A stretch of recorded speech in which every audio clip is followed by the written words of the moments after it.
मुझे मेरे नाना नानी के घर पे छोड़कर गए थे। मॉम ने कहा कि बहुत जल्द वो मुझे लेने आ जाएंगी।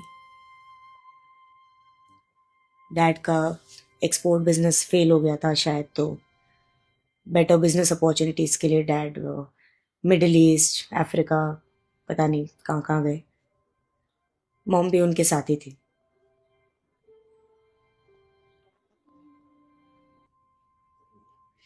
पहले पहले तो मैं बहुत खुश थी नाना नानी के घर में।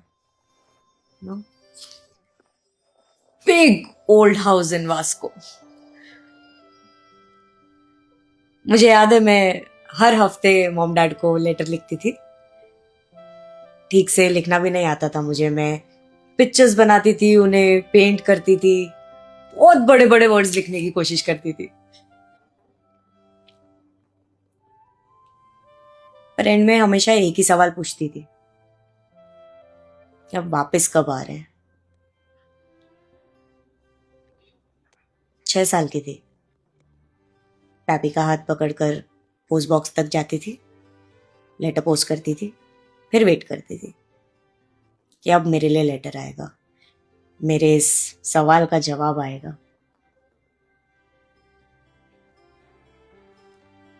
पर वो कभी आया ही नहीं। मॉम से जब भी कॉल पे पूछती थी लेटर के बारे में, तो लेटर ना लिखने का कोई ना कोई बहाना बनाते थे। पोस्ट बॉक्स दूर है, तबीयत ठीक नहीं है, टाइम नहीं मिला, वगैरह वगैरह।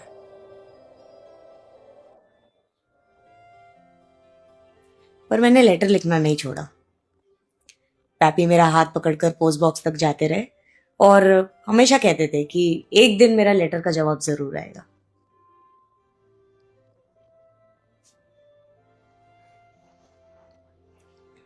फिर 1 साल बाद मॉम आई with my new baby brother किडो।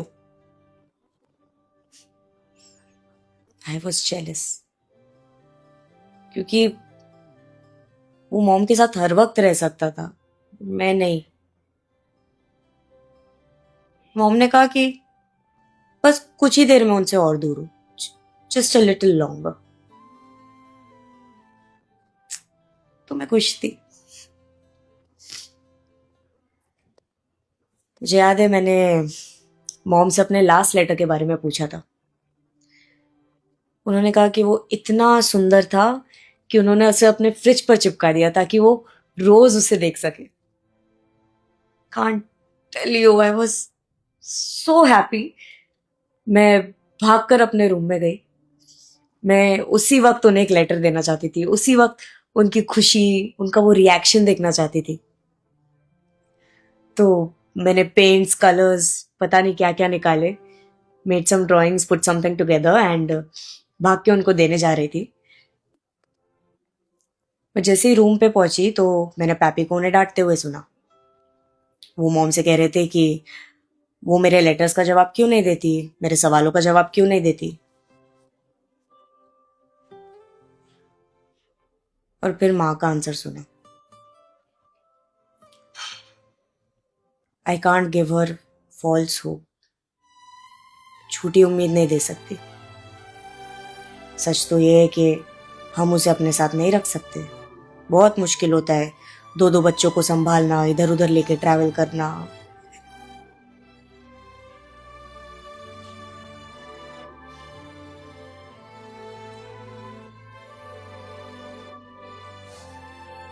इन a second everything just seem to fade away. जैसे किसी ने ना मेरे हाथ से टीवी का रिमोट छीन लिया और मेरे फेवरेट चैनल से कुछ भयानक लगा दिया। Something horrid. और फिर टीवी का रिमोट फेंक दिया।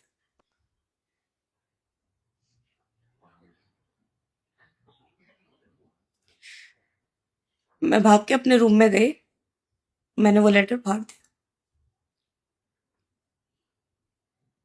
6 साल। Took a decision as a 6 year old कि आज के बाद मैं उनसे कुछ नहीं कहूंगी, कुछ नहीं पूछूंगी। बेचारे पैपी फिर भी मेरे से लेटर लिखवाने की कोशिश करते रहते, बट मेरे पास अपने पेरेंट्स को कहने के लिए कुछ नहीं था।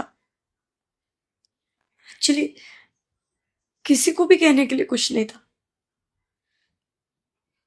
I just became quiet,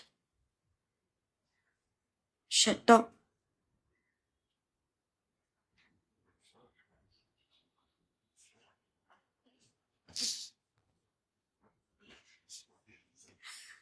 फिर 1 साल बाद मॉम ने कहा कि सब वापस आ रहे हैं। डैड का बिजनेस इतने सालों में सेट ही नहीं हो पाया। उनके किसी दोस्त ने उन्हें एक बिजनेस अपॉर्चुनिटी ऑफर की यहीं गोवा में। So imagine all this for nothing.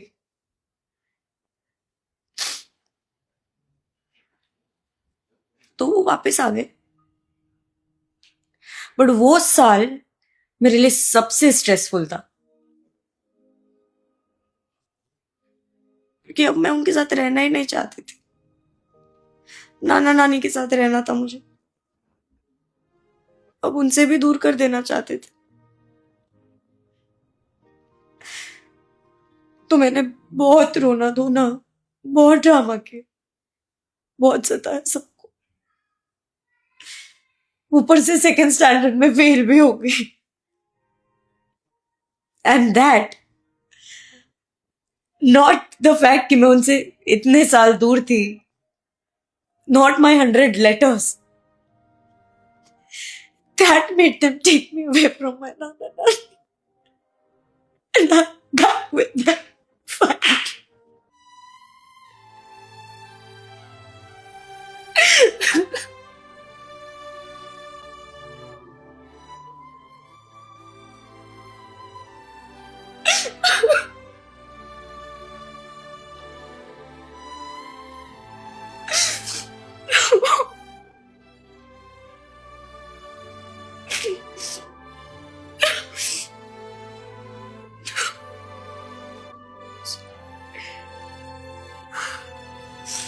तुम अगर खुल के रो नहीं सकोगे तो खुलकर हंस कैसे सकोगे?